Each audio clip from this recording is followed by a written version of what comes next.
भगवते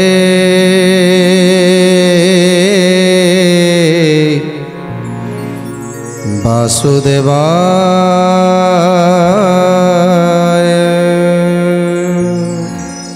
आज संबरासुर मृत्युवरण करिसंती आउ संबरासुरंकर राज्यटा आज ध्वंस विध्वस्त हो जाइछि।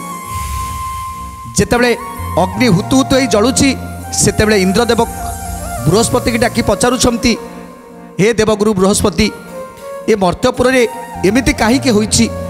को राज्यटा जळि जाइछि? कोनोसी शत्रु कोनोसी राज्य को ध्वंस करिदेले कि कोन मु किछि जानि पारुनी, मते टिके बुझेई कुह।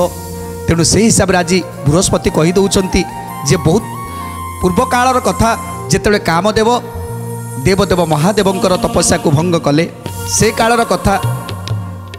से कामदेव पुणी जन्म नेले श्रीकृष्णकर औरसरु रुक्मिणी गर्भरु। संबरासुर जानिले जे रुक्मिणीकर संतान संबरासुर को मारिबो। ए कथा जेतेबेले सुनिथिले ऋषि मानक मुखरु, ज्योतिषंक पाखरु सुनिथिले।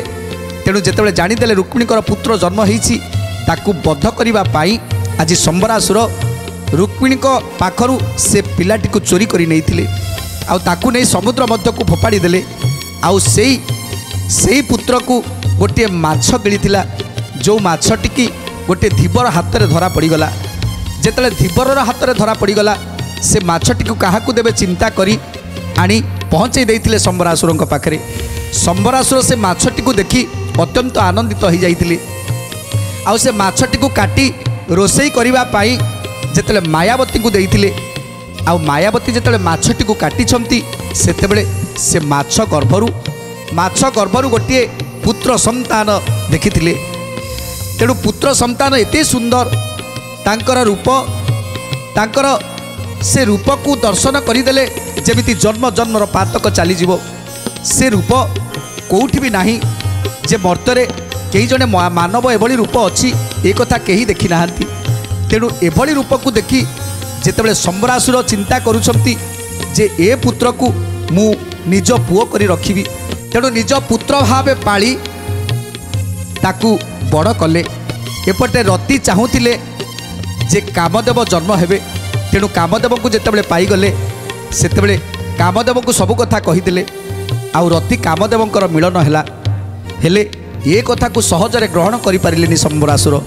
शेषरे संबरासुर कौन कले? अनेक जतने तई पालिले नृपति, अंतपुरे रही थाए मायावती कति। अंतपुरे रही थाए मायावती कति, अंतपुरे रही थाए मायावती कति। काले पति पत्नी बेनी हेले कमेल, जानी न को पकड़िला संबर भूपाल। जानी न को पकड़िला संबर भूपाल, जानी न को पकड़िला संबर भूपाल। पुत्र को बोइला याकू नाश कर जाई, आगऊ बिन केतन थिले चितई। गोविंद माधव कृष्ण श्रीमधुसूदन, गोविंद माधव कृष्ण श्रीमधुसूदन। लक्षे अनेशत पुत्र संबरर थिले, प्रद्युम्न शस्त्राघात रे सबु नाश गले। गोविंद माधव कृष्ण श्रीमधुसूदन, गोविंद माधव कृष्ण श्रीमधुसूदन। तेणु आज देवगुरु बृहस्पति कहउछंती, हे इंद्रदेव जेतेबेले पिलाटीए माछ गर्भरु पाइले ताकू धीरे धीरे बड़ कले। हेले रति जानिथिले ये तांकर स्वामी। तेणु मंत्र बଳରେ ताकू बड़ करिदेले, जुवावस्था करले। रातिरे जुवावस्था करिवे आउ सकाळ हेले पुणी ताकू बाल्य अवस्था को फेरे आनिबे। एमिति धीरे धीरे धीरे धीरे सबुदिन तांको पाखरे रही गले कामदेव। आउ रति कामदेवंकर मिलन हैला। धीरे धीरे बड़ हेले। संबरासुर चिंता कले जे याकू मोर राज्य को देई देबी। तेणु राज्य शासन करिबा पाई आज तांकू राजगादी रे बसई देले। मीनकेतन को राजगादी रे बसई देले। आ मीनकेतन जेतेबेले राजगादी रे बसिले सेतेबेले तांकर जो लक्षे अनेशत पुओ माने ए कथा को ग्रहण करि पारलेनी। तांकर पत्री माने ए कथा को ग्रहण करि पारलेनी। राज्यवासी मध्य एमानक कथा को ग्रहण करि पारलेनी जे गोटे अज्ञात कुलशैल को आनी ताकू ए राज्य रे राजा करिबा कोन उचित होउची। ତା ଛଡ଼ା ଯେତେବେଳେ ମାୟାବତୀ ପାଖରେ ମୀନକେତନ ରହନ୍ତି ସେତେବେଳେ ମୁଦୁସୁଲି ମାନେ ସବୁକିଛି ଜାଣୁଥାନ୍ତି ଯେ ଇଏ ରାତିରେ ତାକୁ ଯୁବାବସ୍ଥା କରୁଛନ୍ତି ଆଉ ତାଙ୍କ ସହିତ ରତି କ୍ରୀଡ଼ାରେ ମଜି ରହୁଛନ୍ତି। ଏ କଥାକୁ ଯେତେବେଳେ ସମ୍ବରାସୁରକୁ ଜଣେଇଲେ ସମ୍ବରାସୁର କାହା କଥାକୁ ବିଶ୍ୱାସ କଲେନି। ଯେତେବେଳେ ତାଙ୍କ ରାଣୀମାନେ କହୁଛନ୍ତି ହେ ସ୍ୱାମୀ ତମେ ନିଜେ ଯାଇକି ଦେଖ, ଯେତେବେଳେ ସମ୍ବରାସୁର ନିଜେ ଆସି ଦେଖିଦେଲେ ଝରକା ପଟରେ ରହି ଯେତେବେଳେ ନିଜେ ଦେଖିଦେଲେ ଯେ ରତି ଆଉ ମୀନକେତନଙ୍କର ଯେ ଏଇ ଯେଉଁ ସମ୍ପର୍କ ଏ ସମ୍ପର୍କକୁ ଦେଖି ତାଙ୍କ ପାଦ ତଳୁ ମାଟି ଖସିଗଲା। ତେଣୁ ଚିନ୍ତା କଲେ ଏ ଦୁଇ ଜଣକୁ କେମିତି ମୁଁ ବିନାଶ କରିବି। ତେଣୁ ପିଲାମାନଙ୍କ ତାଙ୍କର ଯେଉଁ 1,99 ପୁଅ ଥିଲେ ସେମାନଙ୍କ ଆଗରେ ଜଣେଇଲେ। ତେଣୁ ସେ 1,99 ପୁଅମାନେ ସେ ଦୁଇ ଜଣକୁ ମାରିବା ପାଇଁ ଶପଥ ନେଲେ। ହେଲେ ପ୍ରଦ୍ୟୁମ୍ନଙ୍କର ଶକ୍ତି ପାଖରେ ସେମାନଙ୍କର ଶକ୍ତି କିଛି କାମ କଲାନି। ଶେଷରେ 1,99 ପୁଅମାନଙ୍କୁ ଆଜି ବିନାଶ କରିଦେଲେ। ବିନାଶ କରିଦେଇଛନ୍ତି ମୀନକେତନ। ଯେତେବେଳେ ବିନାଶ କରିଦେଲେ ସେତେବେଳେ ସମ୍ବରାସୁର କ୍ରୋଧରେ ଜର୍ଜରିତ ହୋଇଗଲା। ସମ୍ବରାସୁର ମାରିବା ପାଇଁ ଚାହିଁଲା ମୀନକେତନକୁ। ହେଲେ ମୀନକେତନ ସହିତ ଏତେ ଯୁଦ୍ଧ ଘମାଘୋଟ ଯୁଦ୍ଧ କଲେ ମୀନକେତନକୁ ପରାସ୍ତ କରିପାରିଲେନି। ଶେଷରେ ମାୟା ବଳରେ ଆସି ପହଞ୍ଚିଗଲେ ରତିଙ୍କ ପାଖରେ। ଯେତେବେଳେ ରତିକୁ ମାରିବା ପାଇଁ ଯାଉଛନ୍ତି ସେହି ସମୟରେ ଡାକିଦେଲେ ରତି ହେ ସ୍ୱାମୀ ମୋତେ ରକ୍ଷା କର। ସେତେବେଳେ ମୀନକେତନ ସଙ୍ଗେ ସଙ୍ଗେ ବାଣ ମାରି ତାର ମସ୍ତକକୁ ଛେଦନ କରିଦେଲେ। ଖାଲି ସେତିକି ନୁହେଁ, ତାର ମସ୍ତକକୁ ଛେଦନ କଲେ ଆଉ ସେ ସାରା ସମ୍ବରପୁରଟାକୁ ସେ ରାଜ୍ୟଟାକୁ ଧ୍ୱଂସ କରିଦେଲେ। ସେଇ ନିଆଁଟା ଜଳୁଛି ହେ ଇନ୍ଦ୍ରଦେବ ମର୍ତ୍ତ୍ୟରେ, ଆଜି ସେଇ ନିଆଁଟା ଜଳୁଛି, ସେ ରାଜ୍ୟଟା ପୁରା ଧ୍ୱଂସ ହୋଇଗଲା। ଆଉ କ'ଣ କହୁଛନ୍ତି? ତାହା ଜାଣିପାରି ମୀନ କେତନ ଯେ ବୀର ସମ୍ବରକୁ ଏକ ବାଣେ କରିଲେ ସଂହାର। ସମ୍ବରକୁ ଏକ ବାଣେ କରିଲେ ସଂହାର। ସମ୍ବରକୁ ଏକ ବାଣେ କରିଲେ ସଂହାର। ତେଣୁ ଆଜି ଦେବଗୁରୁ ବୃହସ୍ପତି କହୁଛନ୍ତି ହେ ଇନ୍ଦ୍ରଦେବ ତୁମର ପୁତ୍ର ହେଉଛନ୍ତି କାମଦେବ, ତୁମର ବଧୂ ହେଉଛନ୍ତି ରତି। ତେଣୁ ଆଜି ପୁତ୍ର ଆଉ ପୁତ୍ରବଧୂ ଆଜି ମର୍ତ୍ତ୍ୟପୁରରେ ଜନ୍ମ ନେଇଛନ୍ତି ମୀନକେତନ ମାୟାବତୀ ରୂପରେ। ଆଜି ମାୟାବତୀଙ୍କର ବର୍ତ୍ତମାନ 4 ମାସର ଗର୍ଭ। ଏ କଥାକୁ ଶୁଣି ଆଜି ଇନ୍ଦ୍ରଦେବ ଆନନ୍ଦରେ ଗଦଗଦ ହୋଇଯାଇଛନ୍ତି। ବୃହସ୍ପତିଙ୍କ ପାଖରୁ ସମସ୍ତ ଘଟଣାକୁ ଶୁଣି ଆଜି ଆନନ୍ଦ ଗଦଗଦ ହେଉଛନ୍ତି ଇନ୍ଦ୍ରଦେବ।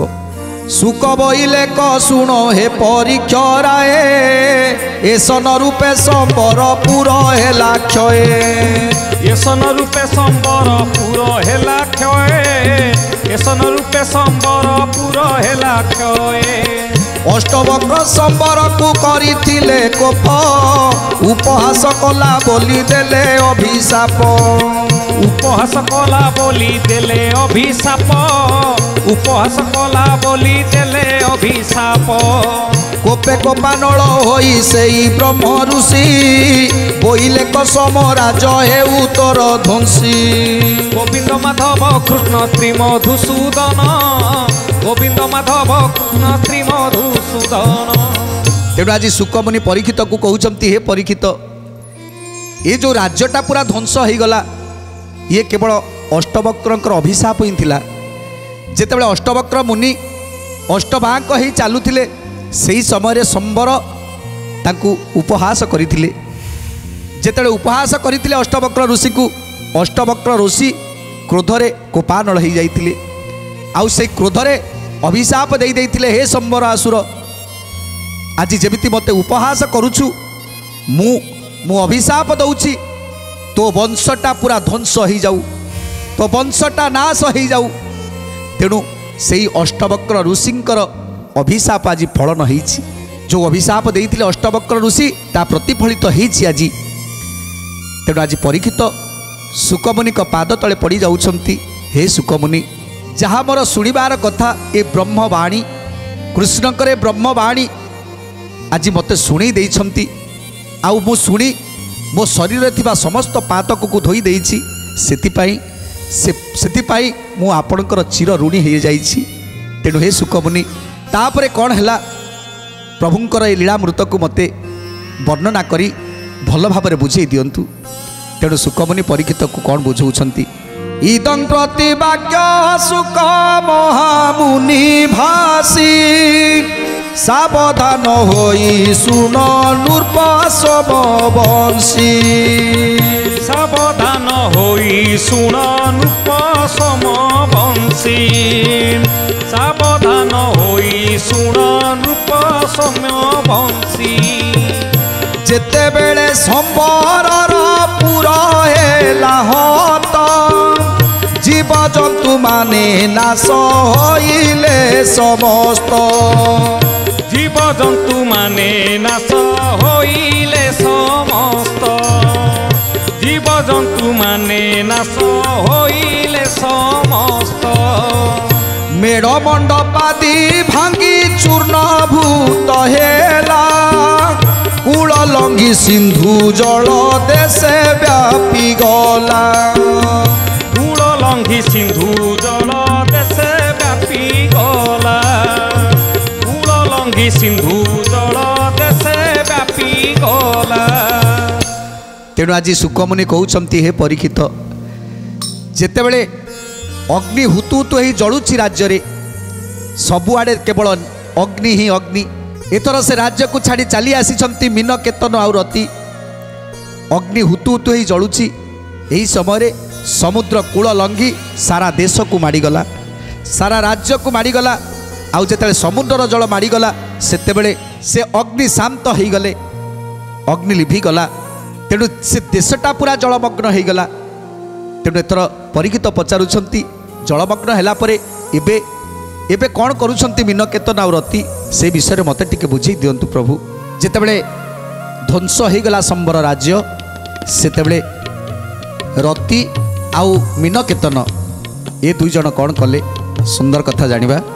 जल तरंग वरुण पुर देला धाड़ी से ही दिनरु समुद्र जाइथिला छिड़ी से ही दिनरु समुद्र जाइथिला छिड़ी से ही दिनरु समुद्र जाइथिला छिड़ी ततक्षणे जय शंख बजाई मदन मायावती पासे जाई मिलिले बहन मायावती पासे जाई मिलिले बहन मायावती पासे जाई मिलिले बहन आस देवी आग तुम्भे रथरे बस सबंश सह संबर होइला विनाश गोविंद माधव कृष्ण श्री मधुसूदन गोविंद माधव कृष्ण श्री मधुसूदन। तेणु जेतेबेले संबरासुर राज्यटा विनाश हो गला सेतेबेले रति को से बसंत रथर उपरे बसई आज आज आकाश मार्ग उड़ी जाउछंती आकाश मार्ग उड़ी जाउछंती प्रद्युम्न आउ मायावती। अनेक दूर गला परे किछि बाटरे देखिले पारेश्वर मंदिर देवदेव महादेवंकर एक मंदिर पारेश्वर मंदिर से पारेश्वर मंदिर निकट में जाई पहुँची गले थोकाए दूरे से नई रुत कोणे गले पारेश्वर मंडल रे प्रवेश होइले देखिले सेठारे विजय देव लोकनाथ पवित्र पुण्य भूमि जे अति शुद्धवंत गोविंद माधव कृष्ण श्री मधुसूदन गोविंद माधव कृष्ण श्री मधुसूदन देउलरे पशि दियो दर्शन कले एकांतरे पति पत्नी सेठारे भाड़िले गोविंद माधव कृष्ण श्री मधुसूदन गोविंद माधव कृष्ण श्री मधुसूदन समस्त विनाशी आम्बे होइलु जे एका इष्ट बंधु आम्बर तो केही नाही सखा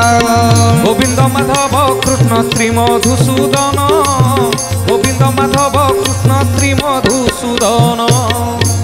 आज जेतेले पारेश्वर मंदिर पाखरे रति आउ कामदेव जाई उपस्थित हो जाइछंती देवदेव महादेवंक पाद तले प्रणाम जणैछंती आउ तापरे तापर बसी चिंता करुछंती रति की बसई कहउछंती आज कामदेव हे सती मोर आज कही नांती मो पाखरे ना मोर पिता किए मोर माता किए मु एकथा जानिछि ना मोर राज्य कोउटी मु जानिछि आज जो राज्य को मु मोर निजर करिथिली जो घर को मु निजर करिथिली जो राजा को मो पिता बोली भाबुथिली से संबरासुर को मो निज पिता बोली भाबुथिली जे मते लालन पालन करिथिले आउ जो भाई मानकू 1,99 भाई मानकू ताकू भाई बोली भाबुथिली आउ जो राज्य को मो निज राज्य बोली भाबुथिली आज आज से राज्य को मो निज हाथ रे ध्वंस करदेली जो पिता जे मते पालन करथिले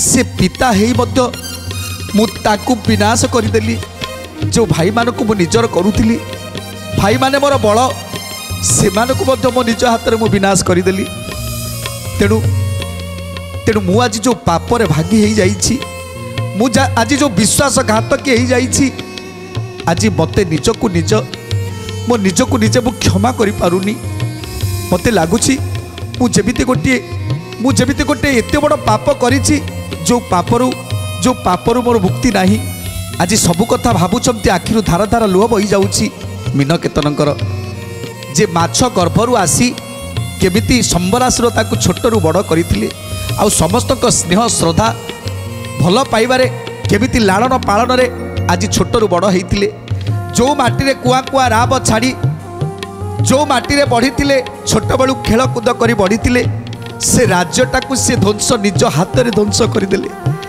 एक कथा निश्चित भाव में समस्त को क्षोभ हम समस्त भितर एमती क्षोभ आसब सेमिति आज मीनकेतन भितर क्षोभ आसी जे मो भली पापी बोधे संसार रे कहीं नहीं तेणु जितेबाला एभली मनोभाव आसी सेतेबेले रति रति कौन कहउछंती छाड़िलु धर्म कर्म जे हेली महापापी सबर प्राय प्रकृति भइलु आद्यापी गोविंद माधव कृष्ण श्रीमधुसूदन गोविंद माधव कृष्ण श्रीमधुसूदन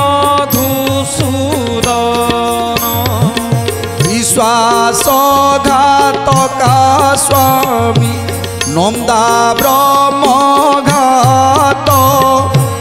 पापादि महापातक अटे साख्यात पापादि महापातक अटे साख्यात पापादि महापातक अटे साख्यात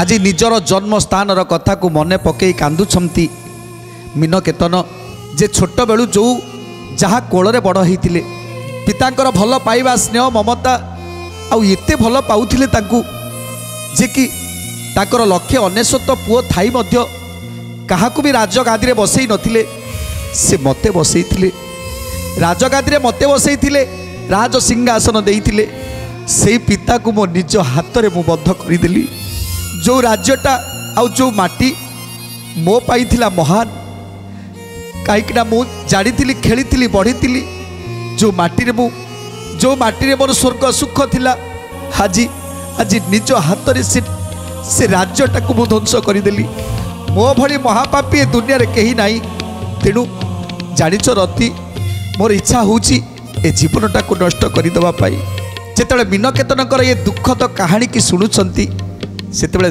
रति मध्य दुखी होउचंती हेले ताकू बुझीबा पाई चेष्टा करूछंती मीनकेतन को तेणु आज निजकू निजे धिक्कार करूछंती जे मो गाँ मो माटी मो राज्य सबको मु आज निज हाथ रे ध्वंस करिछि मो पिता मो भ्राता एमानकू मो निज हाथ रे मु ध्वंस करिछि तेणु मो भली पापी संसार रे केही नाहंती तेणु मोर मरी जिबा शेष कर मते आउ कोठी भी जगह मिलुनी मु वर्तमान एकाकी हो जाइछि ना मो पाखरे पिता अछंती ना मो पाखे माता अछंती ना मो पाखे भ्राता अछंती ना मो पाखे सखा अछंती ना मो पाखे सहतर अछंती ना मो पाखे कई अछंती तेणु मु आज संपूर्ण एका ही जाइछि जानू जानू एडे कर्म करिली सहस्ते आबर शरीर धर्म सहिब कि मते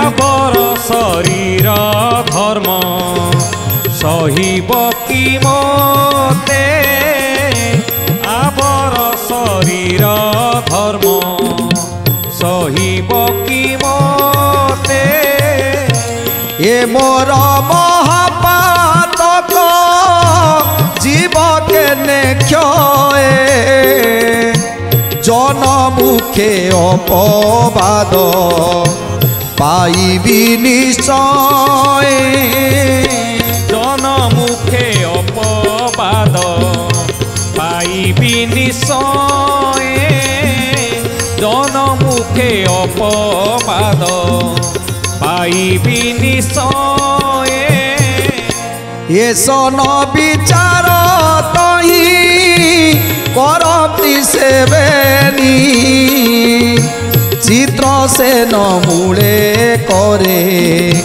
माला एक घेनी चित्र से न मूले करे माला एक घेनी चित्र से न मूले करे माला एक घेनी जितेबाला आज निजक निजे पापी बोली गण्य करुछंती पापी बोली भावुछंती सेतेबेले इंद्रदेव पठेइछंती चित्रसेन को चित्रसेन आसी पहुँची जाइछंती से पारेश्वर मंदिर पाखरे जितेबेले जितेबेले तांकर राज्य कथा तांकर पिता कथा ए कथा को सब भाभी भाभी जितेबेले महापातकी बोली भावुछंती एवं निजक आत्महत्या करबा पई चिंता करुछंती जे मो निजक निज समाप्त करदेबी सेही समय चित्रसेन आसी पहुँची जाइछंती प्रणाम जणाउछंती हे मीनकेतन मोर प्रणाम घेना करंतु पचारुछंती कुआडे आसीछ किए तमे सेतेबेले कहउछंती हे मीनकेतन मु आसीछि चित्रसेन स्वयं इंद्रदेवंकर वार्ता को नहीं आसीछि तुम पाखक कौन कहउछंती आज मीनकेतन को सुंदर कथा जानिबा परवर्ती अध्याय रे आज तो समय इशारा देलानी आज पई बाणी की विराम दबा टिके प्रभुंकर नाम संकीर्तन करी आज कार्यक्रम को समाप्त करिबा भज गोविंद गोविंद बोल रे भज गोविंद गोविंद बोल भज गोविंद गोविंद बोल रे भज गोविंद गोविंद बोल भज गोविंद गोविंद बोल रे भज गोविंद गोविंद बोल भज गोविंद गोविंद बोल रे भज गोविंद गोविंद बोल भज गोविंद गोविंद बोल रे भज गोविंद गोविंद बोल